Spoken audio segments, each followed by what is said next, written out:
चलिए आज बात करते हैं एक ऐसी दास्तान की जो शायद वक्त से भी पुरानी है।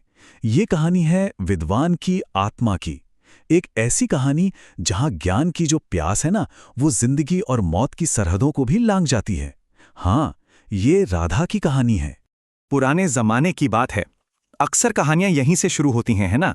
और ये जादुई शब्द हमें खींच कर ले जाते हैं एक ऐसे दौर में, एक ऐसा वक्त जहां रस्में और परंपराएं, समझ लीजिए, पत्थर की लकीर हुआ करती थीं। तो कहानी के इस पहले हिस्से में हमारी मुलाकात होती है राधा से। एक ऐसी लड़की जिसकी जानने की, सीखने की जो चाह थी, वो उसूलों में जकड़ी दुनिया के लिए किसी बगावत से कम नहीं थी। तो कौन थी ये राधा? वो मंदिर के ही एक बहुत ज्ञानी पंडित की बेटी थी। खूबसूरत तो थी ही, चंचल भी थी। लेकिन बात सिर्फ इतनी नहीं थी। उसकी बुद्धि, उसकी समझ कमाल की थी, असाधारण। कहते हैं बचपन से ही उसके मन में सवालों का जैसे एक तूफान सा रहता था। हर चीज को जानने की एक गहरी, एक बेचैन कर देने वाली प्यास थी उसके अंदर। अब राधा का एक ही सपना था कि वो भी अपने पिता की तरह एक बहुत बड़ी विद्वान बने। पर उसके सपने और उस जमाने की सच्चाई के बीच एक बहुत बड़ी दीवार खड़ी थी, और वो दीवार थी समाज के उस सख्त नियम की जो लड़कियों को पढ़ाई लिखाई और खासकर पवित्र ग्रंथों से कोसों दूर रखता था। लेकिन क्या राधा ने हार मान ली? बिल्कुल नहीं। उसने नियमों के सामने सिर झुकाने से साफ इनकार कर दिया। और फिर उसने ढूंढ निकाला ज्ञान पाने का एक खुफिया रास्ता, एक ऐसा रास्ता जिस पर चलना खतरों से खाली नहीं था। उसके अंदर जो थी उसे कहते हैं ज्ञान की तीव्र लालसा। ये कोई मामूली सी ख्वाहिश नहीं थी, ये एक आग थी। एक ऐसी आग जो उसे समाज की बेड़ियां तोड़ने पर मजबूर कर रही थी। और सच कहें तो यही आग ही तो इस पूरी कहानी का मरकज है, उसकी धुरी है। तो राधा ने किया क्या? उसने दो तरकीबें निकाली।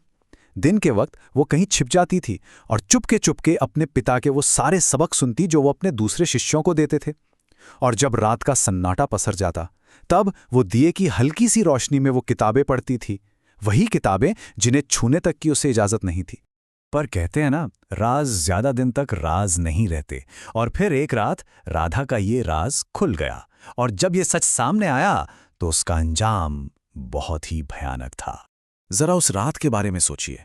हर तरफ खामोशी, घर में सब सो चुके हैं, और राधा वो पवित्र ग्रंथों में पूरी तरह खोई हुई है। उसे दुनिया की कोई खबर नहीं। और ठीक उसी वक्त उसके पिता की नजर उस पर पड़ती है।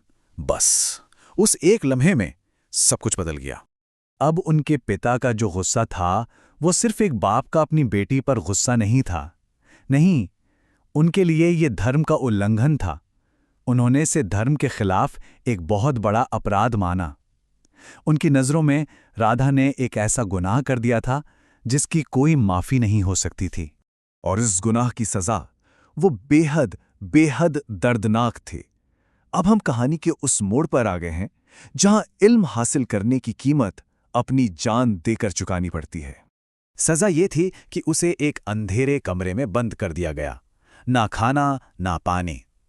कुछ दिन बीते, उसने बहुत मिन्नतें की, माफ़ी मांगी, ये भी समझाने की कोशिश की कि उसकी ज्ञान की प्यास कितनी गहरी थी।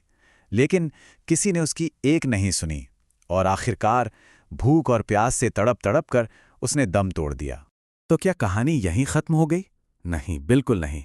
राधा का जिस्म तो खत्म हो गया था, लेकिन उसकी आत्मा, उसकी रूह की तलाश तो असल में अब शुरू हुई थी।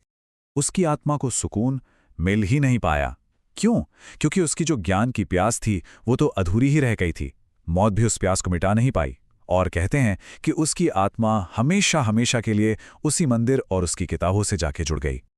आज भी गांव के लोग बताते हैं कि रात के सन्नाटे में मंदिर से कुछ अजीब सी आवाजें सुनाई देती हैं।